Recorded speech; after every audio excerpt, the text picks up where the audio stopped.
لله الحمد لله نحمده ونستعينه ونستغفره ونؤمن به ونتوكل عليه ونعوذ بالله من شرور انفسنا ومن سيئات اعمالنا من يهده الله فلا مضل له ومن يضلل فلا هادي له ونشهد ان لا اله الا الله ونشهد ان محمدا عبده ورسوله اما بعد اللهم صل على محمد وعلى ال محمد كما صليت على ابراهيم وعلى ال ابراهيم انك حميد مجيد رب اشرح لي صدري ويسر لي امري واحلل عقدة من لساني يفقهوا قولي سبحانك لا علم لنا الا ما علمتنا انك انت العليم الحكيم قال الله تعالى في كلامه العزيز بسم الله الرحمن الرحيم ومن احسن قولا ممن دعا الى الله وعمل صالحا وقال انني من المسلمين صدق الله العظيم. எல்லாம் வல்ல ஏகன் அண்ணாவின் அருமை நல்லடியார்களே, சகோதர சகோதரிகளே, தாய்மார்களே, புனிதமான இந்த ஜும்மாவுடைய வணக்கத்தை நிறைவேற்றிக் கொள்வதற்காக அதனுடைய ஆரம்ப நேரத்திலே நம்மை அல்லாஹ் வந்து சேர்த்திருக்கிறார். அதற்காக நன்றி சொல்லிய வண்ணமாக இந்த வணக்கத்தை தொடர்வதற்கு அல்லாஹ் நமக்கு அருள் புரிவாரார். இந்த உலகத்தில் அல்லாஹுடைய நாட்டப்படி பூமியில் அவனுடைய மனித சஞ்சாரத்தை படைப்பதற்காக இந்த எத்தனையோ கோலங்களில் இந்த பூமியை அல்லாஹ் தேர்ந்தெடுத்திருக்கிறார்.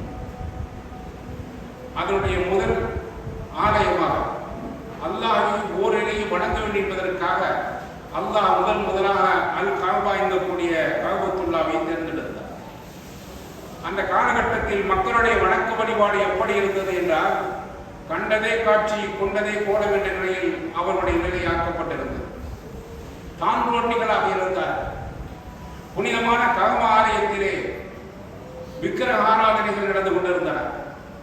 எப்படிப்பட்ட சூழ்நிலையில் ஒரே ஒரு அல்லாஹ்வை மட்டும் வணங்கி வழிபட வேண்டும் என்கக்கூடிய சூழ்நிலையில் உருவாக்கப்பட்ட அந்த காபா ஆலயத்தில் 360 கற்சிலைகள், ஒரு நாளைக்கு ஒரு சிலை வீதம், நாளொன்றுக்கு 1 வீதம், ஆண்டு முழுமைக்கும் 360 கற்சிலை, அவைகள் தான் கடவுளர். இந்த நிலையில் அங்கே சூழ்நிலையை அமைத்து வைத்திருந்தார்கள். இப்படிப்பட்ட காலகட்டத்தில் முதல் நபியாக ஆதம் அலைஹிஸ்ஸலாம் அவர்களும் இறுதி நபியாக அல்லாஹ்வுடைய தூதர் ஸல்லல்லாஹு அலைஹி வஸல்லம் அவர்கள் இந்த பூவுலருக்கு அனுப்பப்பட்ட காலகட்டத்தில் இந்த 2 நபிகளுக்கு மத்தியில் ஏறத்தாழ 1,00,000க்கும் அதிகமான இறை தூதுவர்களை அல்லாஹ் மனித குலத்தினுடைய நேர்வழிகளுக்காக அனுப்பியிருக்கிறார். அந்த வகையிலே முதல் நபி ஆதம் அலைஹிஸ்ஸலாம், இறுதி நபி அல்லாஹ்வுடைய தூதர் ஸல்லல்லாஹு அலைஹி வஸல்லம் அவர்கள் இவருடைய காலகட்டத்தில் இத்தனை 1,00,000க்கும் அதிகமான நபிமார்களை அல்லாஹ் அனுப்பியிருக்கிறார். அவர்களில் அல்லாஹ்வுடைய நாட்டுப்படி மனித குலம் முழுமையும் ஒன்று, அல்லாஹ் ஒருவன். மனித குலத்திலே சாதிகளில் ஏற்றத்தாழ்வுகள் இல்லை. ஒரே ஒரு இறைவனை வணங்கக்கூடிய எத்தனை சாதிகளாக இருந்தாலும் அவர்களுக்குள் பேதங்கள் இல்லை, நிறைவேற்றுமைகள் இல்லை, அவர்களுக்குள் சண்டை சச்சரவுகள் இல்லை என்கக்கூடிய சூழ்நிலையில் அந்த ஒரே இறைவனை வணங்குவதற்காக காபத்துல்லா அமைக்கப்பட்டது. இந்தியாவிலே கூட வர்ணாசிரம தர்மங்கள், மனிதன் எப்படி பிறந்தான், அவருடைய ஜாதி வேறுபாடுகளை உருவாக்கி மனிதனுடைய பிரம்மாவுடைய தலையிலிருந்து சில ஜாதிகள், அவனுடைய வயிற்று பகுதியிலிருந்து சில ஜாதிகள், அவனுடைய கீழ்நிலையில் ஜாதிகள், அவனுடைய காலடியில் சில ஜாதிகள். இதுதான் வர்ணாசிரம கொள்கை. இந்த கொள்கையின்படி பிரம்மாவுடைய தலையிலே இருந்து பிறந்தவர்கள் தான் உயர் ஜாதிகள். அதற்கு அடுத்தபடியாக அவர்கள் ஆரியர்கள் என்று சொல்வார்கள், அவர்கள் பிராமணர்கள் என்று சொல்வார்கள். அதற்கு பின்னாலே சத்திரியர்கள், சூத்திரர்கள், இப்படி பல்வேறு வகுப்பினர்களுக்கு உருவாக்கப்பட்டார்கள். அவர்களுடைய கொள்கைகள்லாம் வேறுபாடுகளை தாங்கியதாக இருந்தன.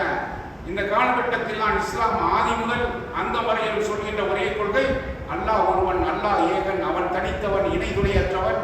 அவனுடைய வணக்க வழிபாடுகளை செய்யக்கூடிய மனிதர்களுக்கு மத்தியில் ஏற்றத்தாழ்வதில்லை.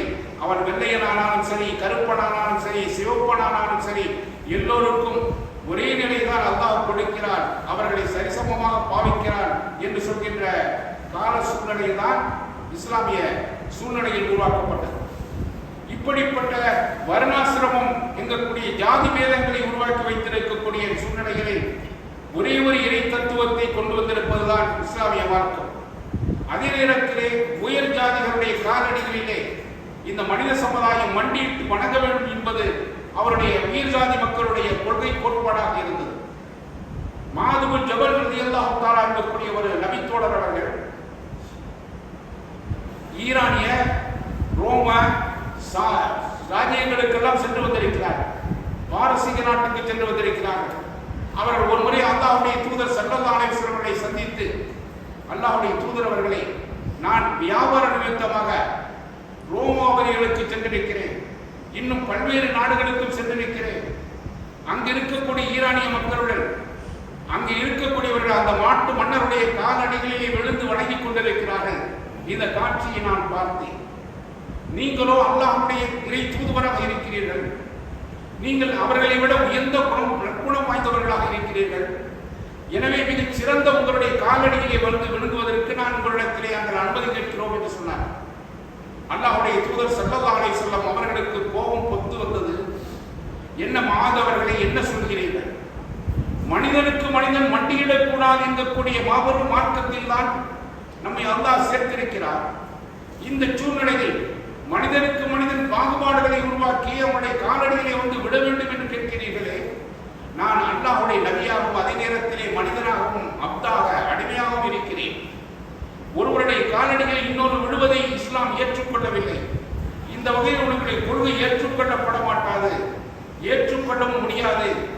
அல்லாஹ்வுடைய நியதி நிர்பந்தம் மிக கட்டாயமாக இருக்கிறது. இந்த மார்க்கத்தில் லா இக்ராஹ ஃபித்தீன் இன்ன அக்ரமக்கும் இன்தல்லாஹி அத்காக்கும் என்கின்ற கொள்கை கோட்பாடுகள் இருக்கின்றன. அல்லாஹ்விடத்திலே கண்ணியம் வாய்ந்தவன் யார் என்று சொன்னால், உங்களிடத்திலே உங்கள் இதயங்களிலே எப்பொழுது இறை அம்சம், இறை பயபக்தி இருக்கிறதோ, இறையச்ச உணர்வு இருக்கிறதோ, அவர்கள்தான் மிகச் சிறந்தவர்கள் என்பதை இஸ்லாம் தெள்ள தெளிவாக சொல்லுகிறது. எனவே யாருடைய காலடிகளிலும் யாரும் விழுந்து வணங்கக்கூடாது. இதுதான் இஸ்லாமிய சித்தாந்தமாக இருக்கிறது. அந்த வகையில் தான் மனிதனுக்கு மனிதன் மண்டியிடுகின்ற மாபாரதத்தை துடைத்தெறிவதற்காக, இல்லாமலாக்குவதற்காக அல்லாஹ்வுடைய புறத்திலிருந்து ஆதம் அலைஹிஸ்ஸலாம் இறுதி நபியாக நான் அனுப்பப்பட்டிருக்கிறேன். இதற்கு இடைப்பட்ட காலகட்டத்தில் லட்சத்துக்கும் அதிகமான இறை தூதுவர்கள் மனித குலத்துடைய நல்வழிக்காக அனுப்பப்பட்ட இறை தூதர்கள் வந்திருக்கிறார். இப்படிப்பட்ட காலகட்டத்திலே தான் இஸ்லாம் வளர்ந்தோங்கி வந்து சமத்துவத்தை, சகோதரத்துவத்தை, நீதியை, நியாயத்தை நிலைநாட்டி இருக்கிறது. இன்றைய காலகட்டத்திலே பார்க்கிறோம், அரசியல்வாதிகளுடைய காலடியிலே வந்து விழுங்குகிறார்கள், வணங்கிக் கொண்டிருக்கிறார்கள், அவர்களை உயர்வாக கருதி கொண்டிருக்கிறார்கள். அரசியல்வாதிகளுடைய பிறந்த நாள் வந்துவிட்டால் அந்த பிறந்த நாளுக்கு என்ன செய்கிறார்கள்? சூரட்டிகள் அடிக்கிறார்கள், பல்வேறு விதமான விழாக்கள் நடத்துகிறார்கள். அந்த சூரட்டிகள் என்ன சொல்லப்படுகின்றன? என் தலைவா, வாழ்த்த வயதில்லை எங்களுக்கு, நாங்களோ 25 வயதை கூட இன்னும் கடக்கவில்லை, அல்லது ஒரு சிலர் 30 வயதை எட்டியிருப்பார்கள், ஆனால் உங்களுக்கு 60, 70, 80 வயதுகள் ஆகிவிட்டன. என் தலைவா, எங்களுக்கு வாழ்த்த வயதில்லை தலைவா, அதனால் உன் காலடியிலே விழுந்து வணங்கி மகிழ்கிறோம் என்று போஸ்டர்கள் அடிக்கிறார்கள். வாழ்த்துவதற்கு வயதில்லை, எனவே வணங்கி மகிழ்கிறோம். இதை நம்முடைய இஸ்லாம் ஏற்றுக்கொள்கிறதா என்று சொன்னால் ஒரு அணு அளவுடையதை ஏற்றுக்கொள்வதில்லை. மனிதன் காலடிகளை விழுந்து வணங்குவது என்றால் அல்லாஹ்வை தவிர வேறு எவருடைய அடியையும் ஏற்றுக்கொள்ள முடியாது. காலடிகள் என்றால் இறைவனுடைய ஆலயங்களில் வந்து சஞ்சமடைந்து லப்பைக் அல்லாஹும்ம லப்பைக் என்று சொல்லி அவனிடத்திலே தஞ்சமடைந்த நிலையிலே அல்லாஹ்வை வணங்கி வழிபடுகிறோமே, இதுதான் இஸ்லாமிய சித்தாந்தம். எனவே இஸ்லாமிய அடிப்படையில் எத்தகைய விதமான கால்களில் விழுவதற்கான கிஞ்சிற்றும் ஒரு அணு அளவு கூட இஸ்லாத்திலே அனுமதி இல்லை. ஆனால் இன்றைக்கு சர்வசாதாரணமாக பார்க்கிறோம். ஏன் நம்முடைய வீடுகளிலே பெண்களுடைய இடத்திலே திருமண நிகழ்ச்சி நடக்கிறது என்று சொன்னால் அந்த திருமண நிகழ்ச்சியிலே ஆசீர்வாதம் வாங்க வேண்டும் பார்ப்பார்கள். இது இந்து சமுதாயத்தில் இருக்கின்றன, ஒரு சில இஸ்லாமிய சமுதாயங்களில் ஒரு சில இடங்களில் இருக்கின்றன. அந்த பெண்கள் மாப்பிள்ளையும் அந்த மணவாளனையும் 2 பேரையும் புகழச் செய்து அந்த பெற்றோர்களை முன்னால் நிறுத்தி நிற்க வைத்து அவர்களுடைய காலடியிலே விழுந்து வணங்க வேண்டும் என்று சொல்வார்கள். காரணம், இது ஒரு சம்பிரதாயமா. எந்த தாய் தந்தை மாமனாராக இருப்பார்கள் அல்லது மாமியாராக இருப்பார்கள், அல்லது தன்னுடைய தந்தையாக அல்லது தன்னுடைய தாயாக இருக்கக்கூடிய அந்த பெரியவர்கள் இருவரிடத்திலும் அவருடைய காலடிகளிலே விழுந்து வணங்குங்கள், ஆசீர்வாதம் பெறுங்கள் என்று சொல்வார்கள். இது ஏனைய சமுதாயத்தில் இருக்கின்றன. ஆனால் இஸ்லாமிய சமுதாயத்திலும் சில இடங்களில் இப்படிப்பட்ட சூழ்நிலை இருக்கின்றன. ஆசீர்வாதம் வாங்குவது என்பதெல்லாம் இஸ்லாத்திலே கிடையாது. அதே நேரத்திலே துவா இருக்கிறது. அந்த துவாவை நாம் செய்யலாம். அல்லாஹ்வுடைய தூதர் எப்படி வழிகாட்டினார்களோ அதனைத்தான் நாம் செய்ய வேண்டிய படைக்கப்பட்டிருக்கிறோம். ஆனால் இந்த நிலையில் நம்முடைய சமுதாய மக்கள் அந்த கால் அடிகளிலே விழுந்து வணங்குகின்ற கலாச்சாரத்தை அரங்கேற்றுகிறார்கள் என்று சொன்னால் அறியாமையின் நிமித்தமாக, அறியாமையின் காரணமாக இஸ்லாம் சொல்லாத ஒரு செயலுக்கு அடிபணியக்கூடிய அளவுக்கு சில பல ஊர்கள் இருக்கிறது. ஏராளமான ஊர்களில் அந்த நிலையை மாற்றி அமைக்கப்பட்டிருக்கிறது. ஏகத்துவம் வளர்ந்து வரக்கூடிய கால சூழ்நிலையில் இன்றைக்கு அது போன்ற கொடுமைகள் எல்லாம் இல்லாமலாக்கப்படுகின்றன. ஆனால் இந்த அரசியல்வாதி என்று சொல்லப்படக்கூடியவர்களுடைய காலடிகள் மட்டும் அங்கிருந்து அப்பொழுது நாங்கள் வாழ்த்து வயதில்லை தலைவா, உன் காலடிகளிலே விழுந்து வணங்கிக் கொண்டிருக்கிறோம் இருக்கக்கூடிய மிகப்பெரிய சுவரொட்டிகள் லட்சக்கணக்கில் அல்ல கோடிக்கணக்கில் செலவாகக்கூடிய அளவுக்கு அந்த சுவரொட்டிகளை ஒட்டி கொண்டிருக்கிறார்கள், நோட்டீஸ்களை விநியோகித்துக் கொண்டிருக்கிறார்கள். பகுத்தறிவுவாதம் என்று சொல்வார். பகுத்தறிவு என்று சொன்னால் என்ன? நாங்கள் சிந்தித்து உணரக்கூடிய மக்கள். நாங்கள் அறியாமைக்கு நாங்கள் அஞ்சுவோம், அறியாமையை தூக்கி வீசி விடுவோம், அறியாமையை கொஞ்சம் கூட வரக்கூடாது என்பதுதான் எங்களுடைய கொள்கை. இவைகளெல்லாம் பேசக்கூடிய பகுத்தறிவு சிந்தனைவாதிகள் கூட இப்படிப்பட்ட தன்னுடைய தலைவருடைய காலடியிலே விழுந்து வணங்கிக் கொண்டிருக்கிறார். அல்லாஹ்வுடைய தூதருடைய காலடியிலே விழுந்து வணங்குவதற்காக முஆது பின் ஜபல் ரலியல்லாஹு தஆலா அவர்கள் கேட்டபோது அதை ஏற்றுக்கொள்ளவில்லை, அதை மறுத்தளித்து விடுகிறார். அப்படி ஒரு கால் மனிதனுடைய காலடிகளிலே விழுந்து வணங்க வேண்டும் என்கக்கூடிய ஒரு சூழ்நிலை இருக்குமையானால் ஒவ்வொரு பெண்மணியும் தன் கணவருடைய காலடிகளிலே விழுந்து வணங்குவதற்கு நான் அனுமதி அளித்திருப்பேன்.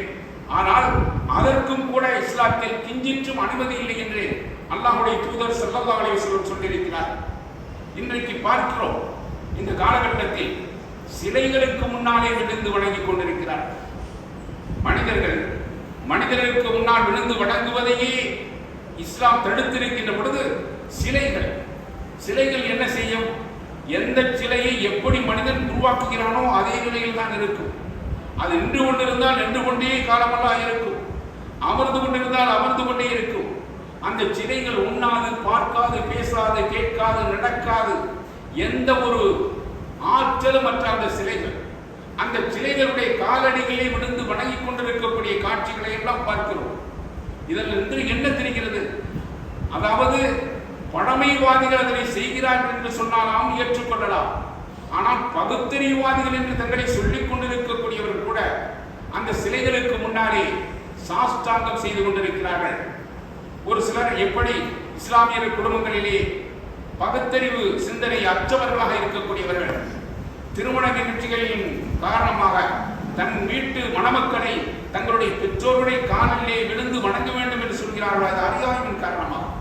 இப்படிப்பட்ட சூழ்நிலை அங்கும் இங்கும் எங்காவது சில இடங்களில் இருந்தாலும் அது இன்றைக்கு ஒழிக்கப்பட்டுக் கொண்டு வருகிறது. அதை ஒழித்தே ஆக வேண்டும். அல்லாஹ் ஒருவனை தவிர எவனுக்கு முன்னாலும் மண்டி அடியக்கூடிய சூழ்நிலையை இஸ்லாம் அனுமதிக்கவே இல்லை. சிலைகளின் கால் விழுந்து வணங்குவது என்பது பகுத்தறிவுக்கு அப்பாற்பட்ட சூழ்நிலை. அதுவும் அந்த சிலைகளுடைய சூழ்நிலை எப்படி இருக்கிற இன்றைய காலகட்டத்திலே பார்க்கின்ற பொழுது ஒரு சிலை செய்கிறார்கள் என்று சொன்னால் கோடிக்கணக்கில் கோடான கோடி செலவு பண்ணி அங்கே வைக்கிறார். ஆனாலும் இந்த கட்சிகள் மாறுபாடுகளின் காரணமாக பல்வேறு கட்சிகள் இந்த உலகத்தில் இருக்கின்ற காரணத்தால் ஒரு சிலை இன்னொரு சிலைக்கு பிடிக்காது, ஒரு கொள்கையுடையவர்கள் இன்னொரு சிலை விவாதிகளுக்கு பிடிக்காது. இதனால் அந்த சிலைக்கு செருப்பு மாலை போடுவார்கள், அந்த சிலையை இகழுவார்கள், பழித்துரைப்பார்கள். காரணம் என்ன? அவர் நம்முடைய வேண்டாத கட்சியை சேர்ந்தவர், அவன் கீழ் ஜாதியை சேர்ந்தவர், அவன் தாழ்த்தப்பட்ட குலத்தை சேர்ந்தவர். இதனாலே சாதி மோதல்கள் உருவாகின்றன. இஸ்லாமிய அடிப்படையில் சிலைகள் அமைப்பதற்கோ சித்திரங்கள் வரைவதற்கோ அதற்கு போட்டோ போன்ற கருவிகளை எடுப்பதற்கோ அது தேவையற்ற நிலையில் தேவையில்லை. தேவை இருந்தால் அதை இஸ்லாம் அனுமதிக்கிறது. பாஸ்போர்ட் போன்றவைகளுக்கு அனுமதிக்கிறதே தவிர அதை வைத்து வணங்கி வழிபடுவதற்கான சூழ்நிலையை இஸ்லாம் எந்த நிலையில் அனுமதிக்கவே இல்லை. இந்த வகையிலே இஸ்லாம் என்பது பகுத்தறிவு சிந்தனையில் மிக பிரமாதமான உன்னதமான சூழ்நிலையை அல்லாஹ்வுடைய அருளின் காரணமாக இந்த இஸ்லாமிய சமுதாயம் உருவாக்கப்பட்டிருக்கிறது. அந்த வகையில் தான் கோடிக்கணக்கில் செலவழிகிறார்கள் சிலைகளுக்காக. அதே நேரத்திலே கோடான கோடி சண்டைகள் உருவாகி வருகின்றன. ஒரு சிலை, அந்த சிலையினுடைய சூழ்நிலை என்ன? காக்கைகள் எச்சமிடும், பறவை பட்சிகள் எச்சமிடும். அதை தடுப்பதற்கு கூட திராணியற்ற அந்த சிலைகளை தான் இந்த மக்கள் வணங்கி வழிபட்டுக் கொண்டிருக்கிறார். ஒரு காலத்திலே அம்மனிடத்திலே பேர்ப்பார்கள், எனக்கு அருள் செய்யும். இதே பகுத்தறிவாதிகள் உருவாக்கிய அதே திரைப்படங்களிலே மடையா அம்மன் எந்த காலத்திலடா பேசியது என்று பிரபலமான நடிகர்கள் எல்லாம் இந்த கேள்வி கேட்டிருக்கிறார். எனவே அப்படி இருந்தும் அந்த சூழ்நிலை இன்றைக்கு இந்த உலகத்தை விட்டு எடுத்தெறியப்பட்டிருக்கக்கூடிய கால சூழ்நிலையிலே இன்றைக்கு இஸ்லாம் என்பது அந்த காலத்திலிருந்து இந்த காலம் வரையிலும் சிலைகளுக்கு ஒரு மரியாதையே கிடையாது. ஐக்கிய நாடுகள் அவை என்று இருக்கிறது உலகத்தில். அமெரிக்காவில் அதனுடைய தலைமையகம் இருக்கிறது. அந்த தலைமையகத்தில் உலக நாடுகள் எல்லாம் அங்கம் வகிக்கின்றன. காரணம், இந்த ஐக்கிய நாடுகள் அவை என்று சொன்னால் உலகில் எந்த சண்டையும் சச்சரவும் ஏற்படக்கூடாது என்பதற்காக அந்த அவை பிரமாதமாக பாடுபட்டுக் கொண்டிருக்கிறது. அந்த அவையில் அந்த ஐக்கிய நாடுகள் அவை சேர்ந்து உலகத்திலே மிகப்பெரிய சாமானியமான உயர்ந்த கௌரவமிக்க கொள்கைகளை நடைமுறைப்படுத்தியவர்கள். உலகத்திலே அவருடைய முயற்சியின் காரணமாக இதுவரை செய்த சேவைகளை எல்லாம் செய்திருக்கக்கூடிய ஒரு சமுதாயத்தினுடைய தலைவர்கள் 10 பேரை தேர்ந்தெடுத்தார்கள். உலகத்திலே மிகப்பெரிய செயற்கரிய செய்த சேவைகளை செய்துவிட்ட உன்னதமானவர்கள் 10 பேரை தேர்ந்தெடுத்தார்கள். அந்த 10 பேர்களிலே ஒருவர் தான் நற்குணங்களின் தாயகம் நபிகள் நாயகம் ஸல்லல்லாஹு அலைஹி வஸல்லம் அவர்கள். அவர்கள் தேர்ந்தெடுத்து விட்டு இந்த 10 பேருக்கும் ஐக்கிய நாடுகள் அவைகளிலே சிலை வைத்தார். பல நாடுகளிலே தேர்ந்தெடுத்து மிக உன்னதமான அந்த மைக்கேல் ஹார்ட் என்பவர் பல்வேறு விதமான வரலாறுகளை எழுதியிருக்கிறார். எத்தனையோ உலக அறிஞர்களை எல்லாம் தன்னுடைய புத்தகத்தில் எழுதி வைத்திருக்கிறார். அந்த நூலுக்கு பெயர் தி ஹண்ட்ரட்ஸ், 100 பேர். இந்த 100 பேர் இருக்கக்கூடிய ஒரு பிரமாதமான ஒரு வரலாற்று தொகுப்பை எழுதி இந்த 100 பேரில் மிகச் சிறந்தவர்கள் யார் வரிசைப்படுத்துகிறார். உலகத்துக்கு மிகப்பெரிய உன்னதமான உயரிய கருத்துக்களை கொடுத்து உலகத்திலே மிகப்பெரிய புரட்சிகளை செய்து உன்னதமான ஒரு அறிவியல் கருத்துக்களை உருவாக்கி இந்த சமுதாயத்தில் உலகத்தில் நல்ல சூழ்நிலை உருவாக்கியவர்களை மிகச் சிறந்தவர்கள் யார் தேர்ந்தெடுத்தவர்கள் மைக்கேல் ஹார்ட் என்கக்கூடிய வரலாற்று பேராசிரியர் சமீபத்திலே ஏறத்தாழ 50 ஆண்டுகளுக்கு முன்னால் ஒரு புத்தகத்தை உருவாக்கினார். அந்த புத்தகத்துடைய பெயர் தான் தி ஹண்ட்ரட்ஸ், 100 பேர்கள். இந்த 100 பேர்களில் வரிசைப்படுத்தி மிகச்சிறந்த உன்னதமான புரட்சிகரமான செயல்களை செய்தவர்களை மிகச்சிறந்தவர்கள் என்று அவர் பட்டமிடுகிறார், வரிசைப்படுத்துகிறார். அதிலேதான் முகமது நபி ஸல்லல்லாஹு அலைஹி வஸல்லம் அவர்களுக்கு முதலிடம் கொடுக்கிறார். அவர் 3 பேர்களை எழுதினாலும் அவர் மொத்தம் எழுதியது 136 பேர்கள். இந்த 136 பேர்களை அவர் பிரமாதமாக தேர்ந்தெடுத்துக் கொண்டது 100 பேர்களை. அந்த 100 பேர்களில் மிகச் சிறந்தவர் என்று வரிசைப்படுத்திய வகையிலே அல்லாஹ்வுடைய தூதர் நற்குணங்களின் தாயகம் நபிகள் நாயகம் ஸல்லல்லாஹு அலைஹி வஸல்லம் அவர்களை முதன்மைப்படுத்துகிறார். அதற்கு பின்னால் தான் பல்வேறு உலக தலைவர்களுடைய வரலாறுகளை எல்லாம் எழுதி பதிந்திருக்கிறார். இந்த வகையிலே நற்குணங்களின் தாயகம் நபிகள் நாயகம் ஸல்லல்லாஹு அலைஹி வஸல்லம் அவர்களுக்கு கை சேர்த்து 10 சிலைகளை ஐக்கிய நாடுகள் சபை என்று சொல்லப்படக்கூடிய அமெரிக்காவில் இயங்கி வரக்கூடிய உலக நாட்டு அமைப்புகளை சேர்ந்த அந்த பெரும் சபை 10 சிலைகளை செய்தார். இந்த 10 சிலைகளும் ஐக்கிய நாடு விலங்கி வைத்தார்கள், காட்சி பொருளாக வைத்தார்கள்.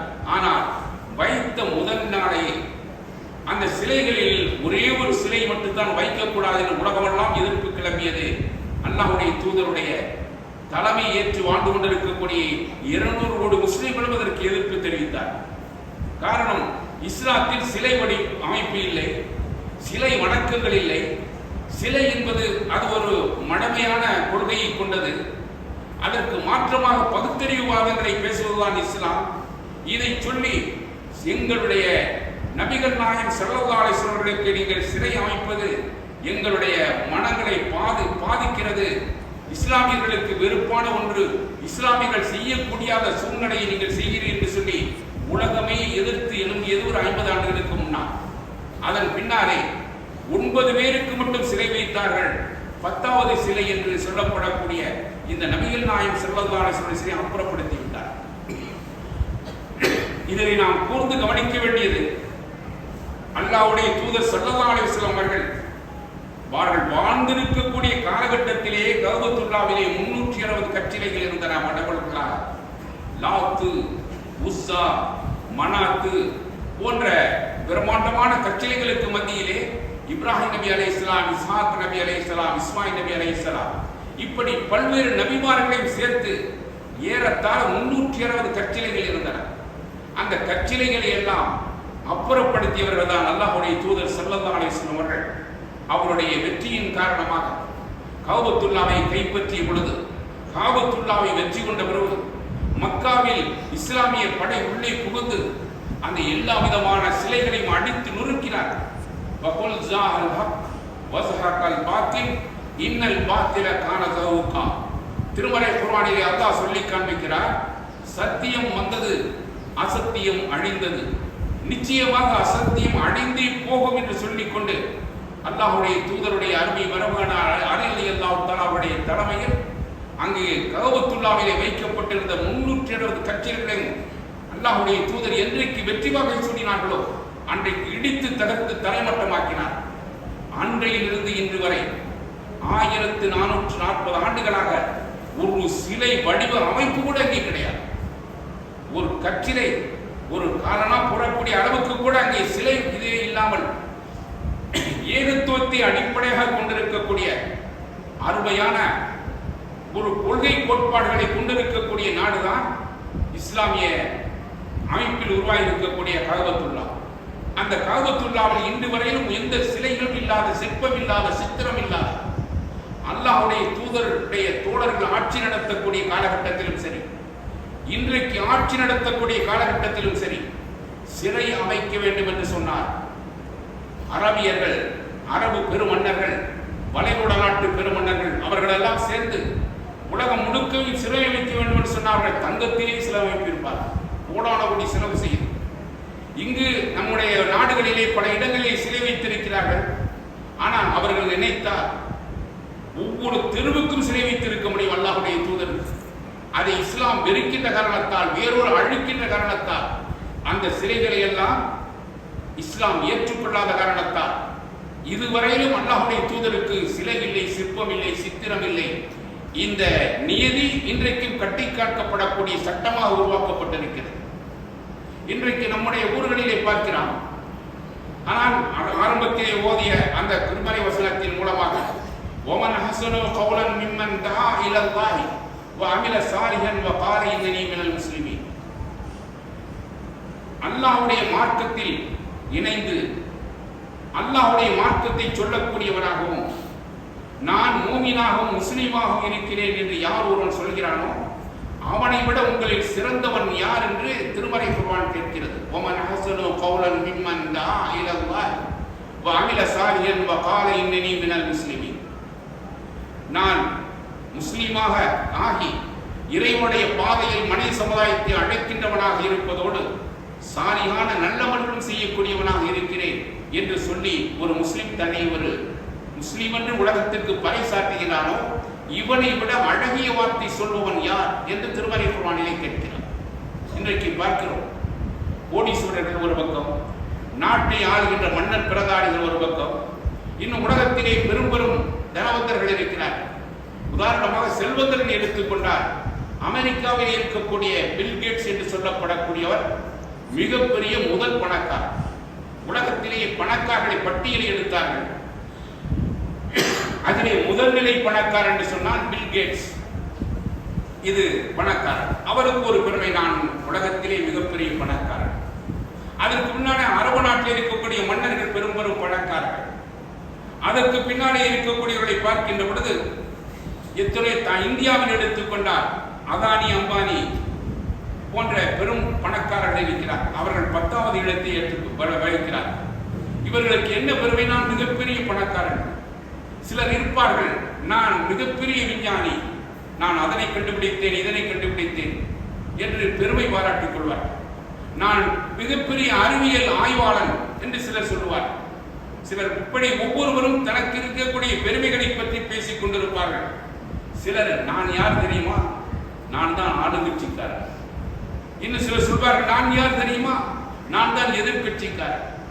இன்றைய ஆளுங்கட்சி நாளைக்கு மாறி மீண்டும் எதிர்கட்சிகள் இருக்கக்கூடிய நாங்கள் ஆட்சிக்கு வருவோம், எனவே அந்த பெருமையும் வலிமையும் தெளிவும் தெம்பும் எங்களுக்கு இருக்கிறது என்று சொல்லி எதிர்கட்சிக்காரர்கள் பெருமை பேசுவார். இப்படியெல்லாம் பேசக்கூடிய காலகட்டத்தில் நாங்கள் இன்றைக்கு எங்களுடைய கட்சிக்காரர் முதல்வர் இல்லை என்றாலும் அடுத்தவர் முதல்வர் நாங்கள் தான். அடுத்த முதல்வர் வருகின்ற பொழுது நாங்கள் அந்த முதலமைச்சருக்கு பக்கத்திலே வீற்றிருப்போம், அந்த பெருமை எல்லாம் எங்களுக்கு இருக்கிறது என்று அவர்கள் வாதிடுவார். அல்லாஹ்வுடைய தூதர் ஸல்லல்லாஹு அலைஹி வஸல்லம் சொன்னார்கள், இந்த அருமை பெருமைகளை எல்லாம் இஸ்லாம் அடியோடு மட்டம் போட்டு அவர்கள் தரைமட்டமாக்குகிறது.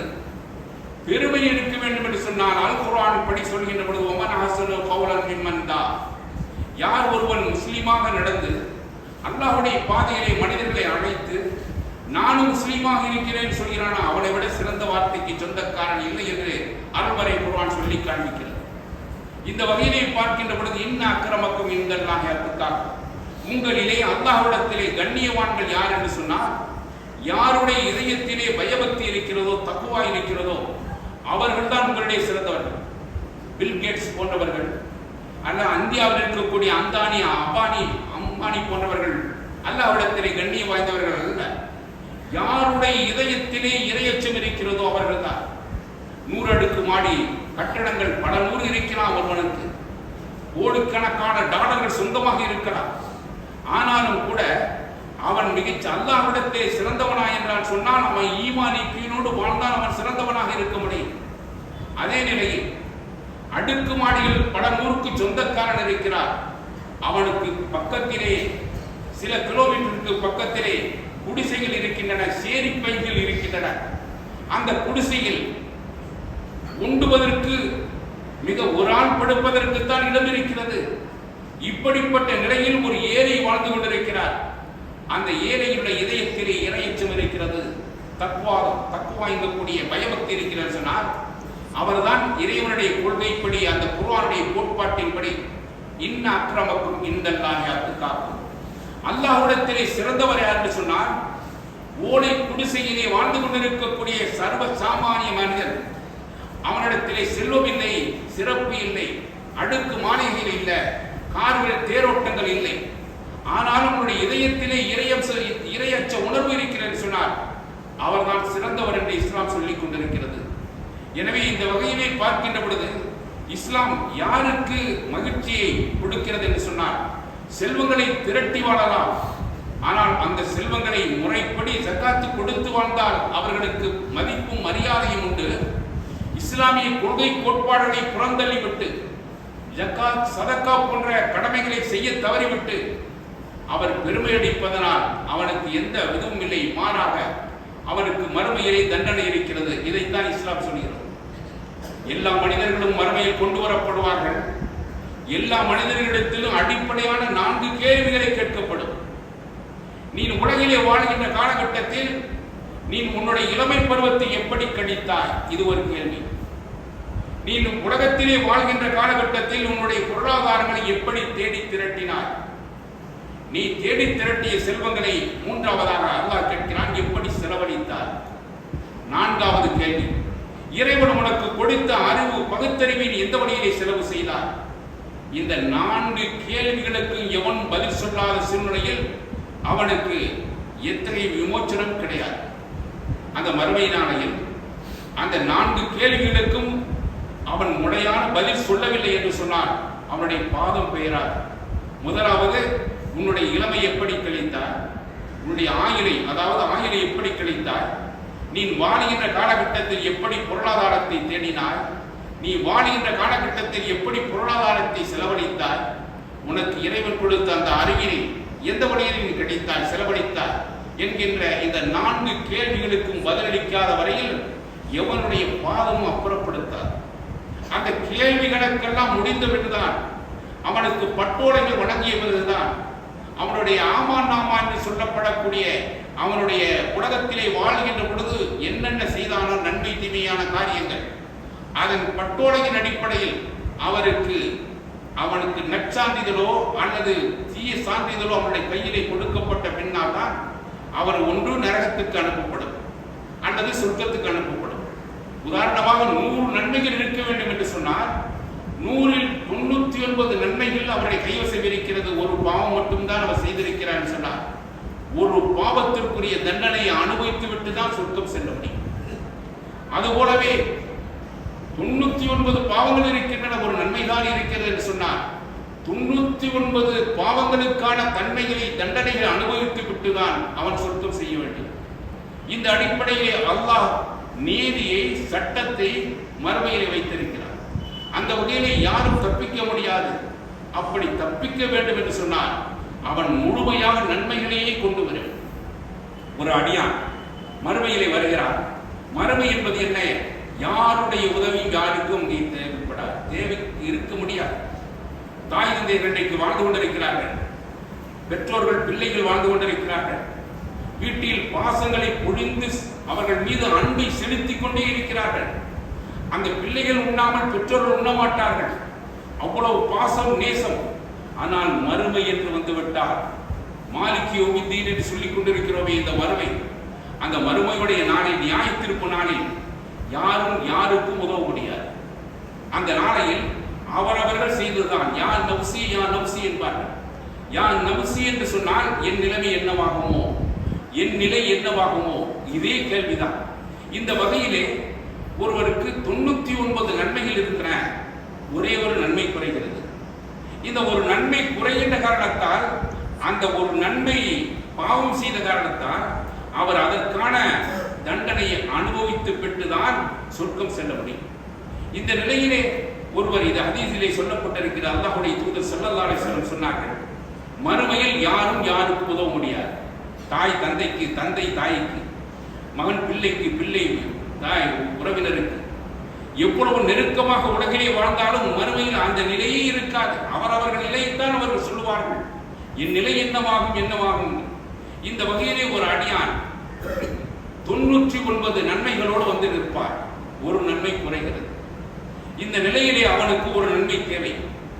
தாயிடத்திலே செல்கிறான், தந்தையிடத்திலே செல்கிறான், மாமனாரிடத்திலே செல்கிறான், மாமியாரிடத்திலே செல்கிறான், நண்பர்களிடத்திலே செல்கிறான்.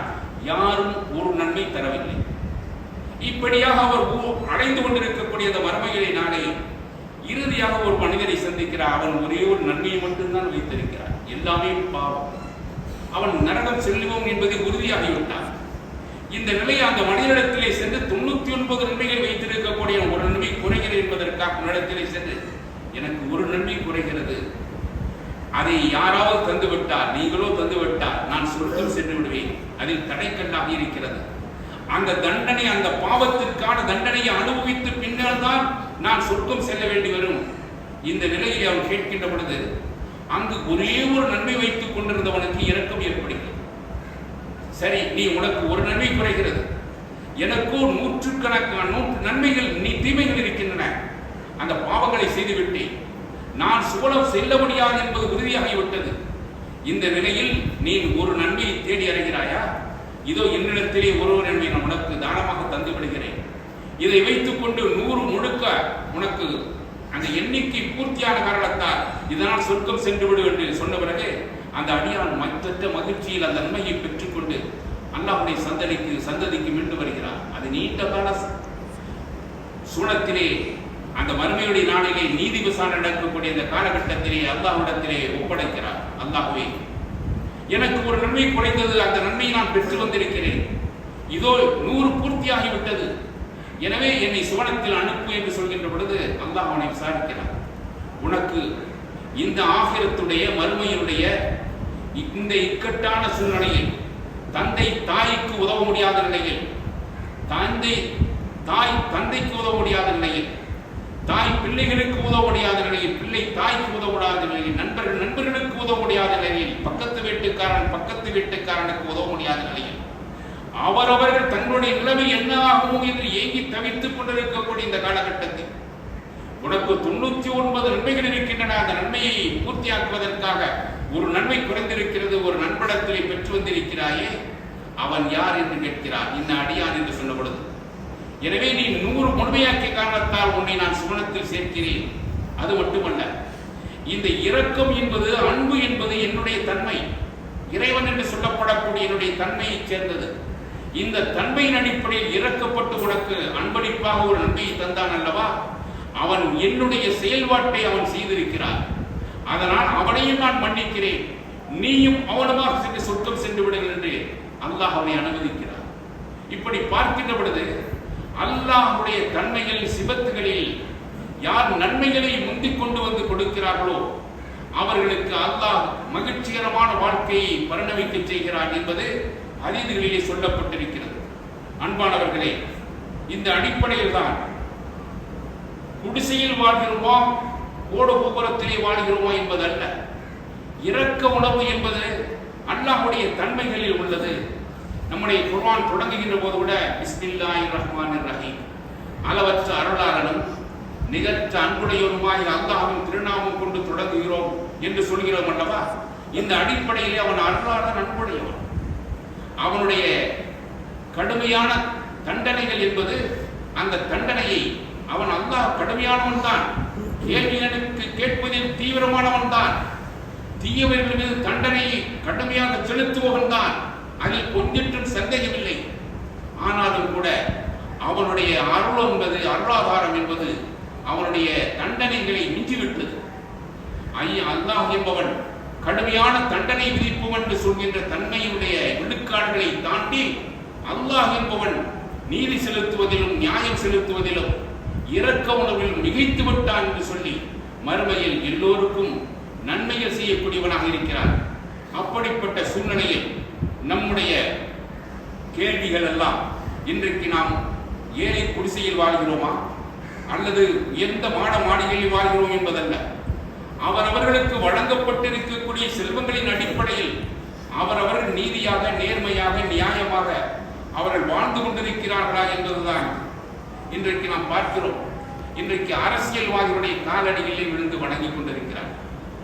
இஸ்லாம் என்பது அல்லாஹ் ஒருவனை தவிர எவனுடைய காலடியிலும் விழக்கூடாது என்பதுதான் இஸ்லாம். இன்றைக்கு கூட சில அரசியல்வாதிகளை பார்க்கிறோம். நாம் அவர்களை செல்வந்தவர்கள் என்பார்கள், அறிஞர்கள் என்பார்கள், அந்த பெருமையை பேசிக் கொண்டிருப்பார்கள். இன்னும் சிலர் பார்க்கிறோம், டெட்ராக்ஸ் போன்ற சட்டைகளை அணிந்து கொண்டு அந்த பாக்கெட்டுகளிலே தன்னுடைய அரசியல் கட்சியினுடைய தலைவருடைய போட்டோவை மார்பிலில் வைத்திருப்பார்கள், அந்த பாக்கெட்டிலே வைத்திருப்பார்கள். வெளியிலே பார்க்கும்போது அரசியல் கட்சிக்காரனுடைய தலைமை அதிலே தெரியும் யார் இருக்கிறார் என்பது. அவர்களுக்கு ஒரு பெருமை, நான் இந்த கட்சியிலே இருக்கிறேன், ஆளுங்கட்சியிலே இருக்கிறேன், எதிர்கட்சியிலே இருக்கிறேன். இப்படியெல்லாம் மீண்டும் நாங்கள் ஆளுங்கட்சியாக வந்து விடுவோம், நாங்கள் தான் முதல்வர்கள், சீட்டிலே அமரக்கூடியவர்கள் நினைப்பார்கள். இப்படியெல்லாம் வைத்துக் கொண்டிருக்கிறார்கள். இஸ்லாம் என்பது இதற்கு முற்றிலும் விரோதமானது. அல்லாஹ்வுடைய தூதருக்கு சிலை இல்லை, சிற்பம் இல்லை, சித்திரம் இல்லை. அப்படி இருக்கின்ற பொழுது இந்த அரசியல் கட்சிக்காரர்கள் தன்னுடைய தலைவருடைய படங்களை தன்னுடைய சட்டை பாக்கெட்டை வைத்துக் கொண்டு பெருமையாக வருகிறார். ஆனால் அவர்களெல்லாம் யார்? சிறுநீர் கழித்து கூட சுத்தம் செய்யாதவர்கள் தான் அவருடைய தலைவர். அதை சட்டை பையிலே வைத்துக் கொண்டிருக்கிறார். ஆனால் அற்புதமான உலகத்துக்கு உன்னதமான கொள்கை நெறிகளை தந்த அல்லாஹ்வுடைய தூதர் ஸல்லல்லாஹு அலைஹி வஸல்லம் அவருடைய உன்னதமான கொள்கை ஏற்றுக்கொண்டிருக்கக்கூடிய நாம் நம்முடைய தலைவர் என்று பார்க்கின்ற பொழுது இப்படிப்பட்ட வீண் பெருமைகள் என்பது அல்லாஹ்வுடைய தூதருக்கு கிடையாது. நீங்கள் யார் என்று கேட்கின்ற பொழுது அல்லாஹ்வுடைய தூதர் சொன்னார்கள், நான் அல்லாஹ்வுடைய அடிமையாகவும் நபியாகவும் இருக்கிறேன் என்று சொன்னார். பல சந்தர்ப்பத்திலே சொன்னார். முதலில் நான் அல்லாஹ்வுடைய அடிமை, அல்லாஹ்வுடைய தூதர் சொன்னார். மீண்டும் நான் அல்லாஹ்வுடைய தூதனாக இருக்கிறேன், அல்லாஹ்வுடைய தூதராக நியமனம் பெற்றிருக்கக்கூடிய நான் முதன்மையாக அல்லாஹ்வுடைய அடியானாகவும் இருக்கிறேன், அடிமையாகவும் இருக்கிறேன் என்று சொன்னார்கள். எனவே நமக்கு பெருமை இல்லை. நமக்கு பெருமையெல்லாம் அவனுடைய புகழை ஓதி உணர்ந்து அல்லாஹ்விற்கு நம்முடைய வணக்கங்களை செய்து அவரிடத்திலே நெருக்கமாகுவதுதான் நமக்கு அல்லாஹ்வுடைய அருளாதாரம் இருக்கின்றன. எனவே இந்தியாவினுடைய மிகப்பெரிய அந்தானி, அவானி போன்றவர்கள் எல்லாம் இன்றைக்கு இந்த உலகத்திலே வாழ்ந்து ஈமானை இழந்து கொள்வார்களேயானால் அவர்களுக்கு மறுமையில் விமோச்சனம் இல்லை.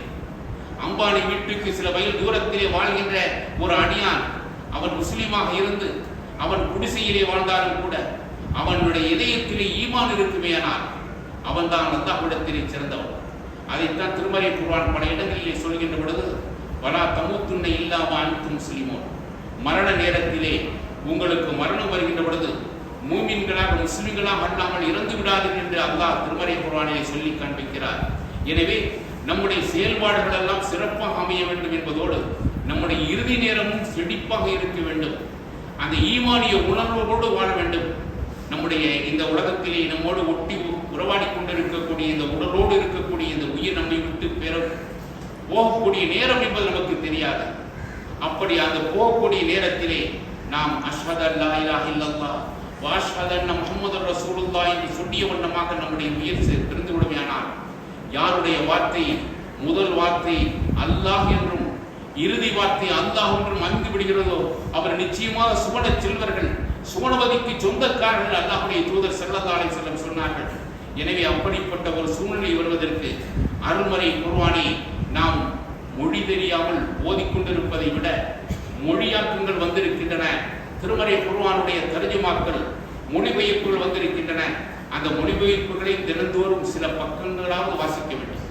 இப்படி வாசித்தறிந்து அல்லாஹ் என்பவன் யார், அவனுடைய அடியார் என்பவன் யார், அல்லாஹ்வுக்கும் அடியானுக்குள்ள தொடர்புகள் என்ன, நாம் இந்த உலகத்திலே வந்திருப்பதனுடைய நோக்கம் என்ன, நம்முடைய இலட்சிய பயணம் வெற்றியா தோல்வியா என்பதை எல்லாம் அருள்மறை குர்ஆனுடைய அந்த நடைமுறைகளின்படி அந்த வியாக்கியானங்களை அந்த தெளிவுரைகளை அதை படித்து உணர்ந்து அறிந்து செயல்படக்கூடிய செம்மல்களாக அல்லாஹ் நம்மை ஆக்கி அருள்வானாகவும். வாஹிரு தாவானா அனில் ஹம்துலில்லாஹி ரப்பில் ஆலமீன்.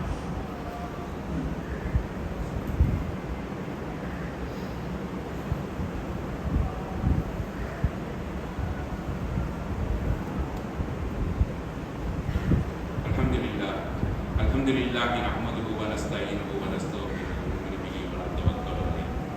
அன்பானவர்களே, இஸ்லாமத்தில் நம்மை கேட்காமலே அல்லாஹ் பிறப்பித்திருக்கிறார். இஸ்லாமிய கொள்கையில் வாழ வைத்துக் கொண்டிருக்கிறார்.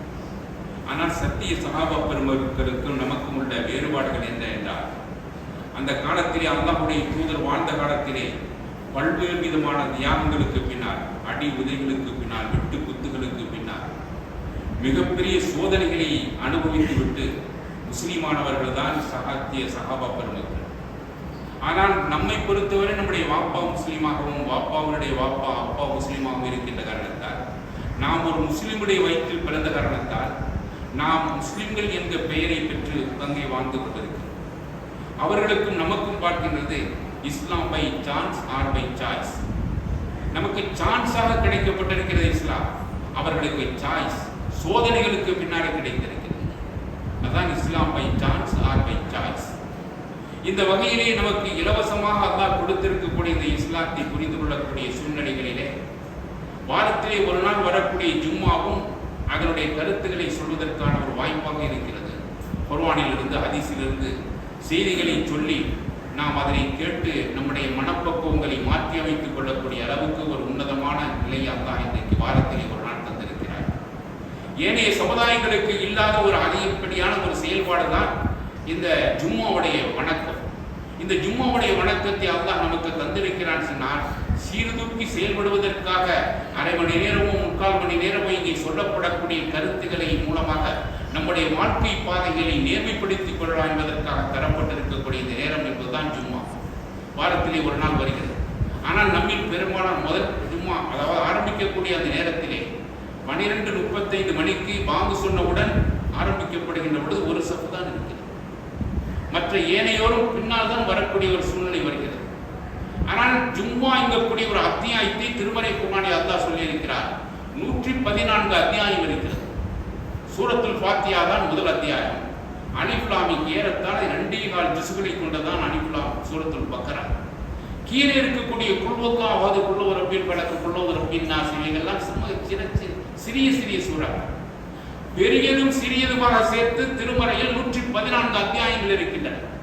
அதிலே ஒரு அத்தியாயத்திற்கு இந்த 114 யௌமுல் ஜும்மா, வெள்ளிக்கிழமை என்கின்ற அத்தியாயம். அந்த வெள்ளிக்கிழமை என்கின்ற அத்தியாயத்தில் 9, 10, 11 அல்லாஹ் சொல்கிறார், வெள்ளிக்கிழமை தினத்தன்று மோமின்களே உங்களை பாம்பு சொல்லி அழைக்கப்பட்டார். உங்களுடைய எல்லா அலுவல்களையும் கொள்வினை கொடுப்பனைகளையும் விட்டுவிட்டு மூடி முத்திரையிட்டு விட்டு அல்லாஹை வணங்குவதற்காக அவன் ஆலயம் நோக்கி வந்து விடுங்கள் என்று சொல்லி அழைக்கிறார். இது 9வது அத்தியாயம். அது 10வது வசனத்திலே 163வது வசனத்திற்கு அத்தியாயத்திற்கு பிறகு இந்த 9வது 9வது வசனத்திலே பாங்கு சொல்லப்பட்டு விட்டால் உங்களை அழைக்கிறார், வந்துவிட வேண்டும். அது 10வது வசனத்திலே சொல்கிறான், பூமியில் தொழுகை நிறைவேற்றி விட்டால் நீங்கள் அல்லாஹ் உங்களுக்காக வைத்திருக்கக்கூடிய அருளாதாரங்களை பெற்றுக் கொள்வதற்காக விரைந்து செல்லுகிறார். எப்படி தொழுகை நிறைவேறுகிறது? இமாம் இங்கே தொழுக வைக்கின்ற பொழுது 2 பக்கமும் அஸ்ஸலாமு அலைக்கும் என்று சொல்கின்ற பொழுது தொழுகை நிறைவேறுகிறது, சலாம் கொடுக்கிறது. அதன் பிறகு நாம் எழுந்து செல்லலாம். எழுந்து செல்வது மட்டுமல்ல, தமிழிலே சொல்வதை போல திரைகடலோடியும் திரவியும் தேடுங்கள் என்று ஒரு பழமொழியில் சொல்வார்கள். அல்லாஹ் இந்த வசனத்திலே சொல்கிறான், அல்லாஹ் உங்களுக்காக விதித்திருக்கின்ற உங்களுடைய அருளாதாரங்களை பெற்றுவதற்காக உழைப்பதற்காக செல்லுங்கள் என்று அனுமதிக்கிறார். இன்னொரு கடைசி வசனத்திலே சொல்கிறான், ஒருவர் இந்த அடியார்கள் ஒரு வேடிக்கையை பார்த்தால், வினோதங்களை பார்த்தால் உம்மை நின்ற வண்ணமாக விட்டுவிட்டு அந்த வேடிக்கையின் பக்கம், விளையாட்டின் பக்கம் சென்று விடுகிறார். இன்னொரு வசனத்திலே சொல்கிறார், இன்றைக்கு நாம் வேடிக்கை, ஒரு கிரிக்கெட் போட்டி, ஒலிம்பிக் போட்டி நடக்கிறது என்று சொன்னால் அங்கே நம்முடைய இளைஞர்கள் எல்லாம் அமர்ந்து விடுகிறார், ஜும்மாவை புறக்கணிக்கிறார். இன்னும் எத்தனையோ பேர் தொழில்துறையில் இருந்து கொண்டு ஜும்மாவை புறக்கணித்து வாழ்கிறேன் பார்க்கிறோம். இது இஸ்லாமிய கடமைகளுக்கு புறம்பானது, மாற்றமானது. இந்த சூழ்நிலையை மாற்றி அமைத்து ஜும்மா என்று சொன்னால் பாங்கு சொல்லப்படக்கூடிய நேரத்திலே மஸ்ஜிதுக்கு வந்துவிட வேண்டும். இமாம் இரு பக்கம் சலாம் கொடுத்து விட்டு அவர்கள் துவா செய்துவிட்டு எடுத்து சென்று விடுவதற்கு இந்த யௌமுல் ஜும்மா என்கூடிய வெள்ளிக்கிழமை அத்தியாயத்தில் அல்லாஹ் சிறப்பான முறையில் இந்த வசனத்தை முடித்திருக்கிறார். எனவே அடுத்து வரக்கூடிய காலங்களில் ஜும்மாவை ஜும்மாவாக பேணக்கூடிய அடிப்படையில் சும்மா அல்ல என்று நினைத்து முன்கூட்டியே பாங்கு சொல்லப்படக்கூடிய இடத்திலே வந்திருந்து கிடைத்திருக்கக்கூடிய இந்த அரை மணி நேரத்தை அல்லது 3/4 மணி நேரத்தை நல்ல வகையில் பயன்படுத்தி அல்லாஹ்வுடைய அருளை அடைந்து கொள்ளக்கூடிய மக்களாக நம் அனைவரையும் வல்லவன் அல்லாஹ் ஆக்கி அருள்வானாகவும். வாஹிர் தவானா அனில் அல்ஹம்துலில்லாஹி ரப்பில் ஆலமீன். அஸ்ஸலாமு அலைக்கும். நண்பு உறவினர்களுக்கு, அதிரைவாசிகளுக்கு என்னுடைய இனிய சலாம். ஏக இறைவனின் சாந்தியும் சமாதானம் உண்டாகட்டுமாக. எல்லாரும் கிரியேட்டிவிட்டி சேனலை சப்ஸ்கிரைப் பண்ணுங்கள், அதை தொடர்ந்து பாருங்கள், அவருக்கு சப்போர்ட் பண்ணுங்கள். நம்மளுடைய ஊருடைய நல்ல விஷயங்களை எடுத்து சொல்கிறதுக்கு ஒரு முன் உதாரணமாக காக்கா இருக்காப்புல.